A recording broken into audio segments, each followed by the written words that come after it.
چند اور اللہ کی نشانیاں دیکھیے. مرغابی سردیوں کے موسم میں ایک ملک سے دوسرے ملک کا سفر کرتی ہے اپنی غذا کی خاطر. چنانچہ ایک مرغابی کا چھوٹا سا پرندہ ہے جس کا وزن 400 گرام ہوتا ہے. 400 گرام کا مطلب آدھا کلو بھی نہیں ہے. چھوٹا سا پرندہ کبوتر جیسا. وہ امریکہ میں الاسکا ایک جگہ ہے برفانی، وہاں سے وہ اڑتا ہے اور نیوزی لینڈ جاتا ہے، اور درمیان میں سمندر ہوتا ہے. وہ سمندر کے اندر زمین پہ اتر نہیں سکتا، پانی ہے، لہذا وہ جو اڑان بھرتا ہے تو 9 دن 9 رات مسلسل وہ اڑتا رہتا ہے. اب آپ غور کیجئے کہ چھوٹا سا پرندہ ہے، 9 دن 9 رات اڑتا ہے، نہ کھاتا ہے نہ پیتا ہے، نہ آرام کرتا ہے نہ نیند کرتا ہے، اور بغیر کسی آرام نیند کے کھائے پیے کے وہ 9 دن 9 رات میں 12,000 کلومیٹر کا سفر کر کے اپنی منزل پہ پہنچتا ہے. اس پرندے کو کس نے اتنا سفر طے کرنے کی قوت عطا فرمائی؟ اللہ نے عطا فرمائی.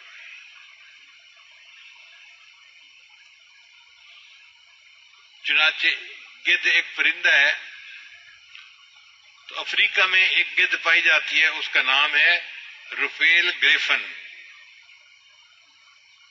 یہ گدھ اڑتی ہے اور 37,000 فٹ کی بلندی پہ جاتی ہے. 37,000 فٹ کی بلندی پہ چلی جاتی ہے.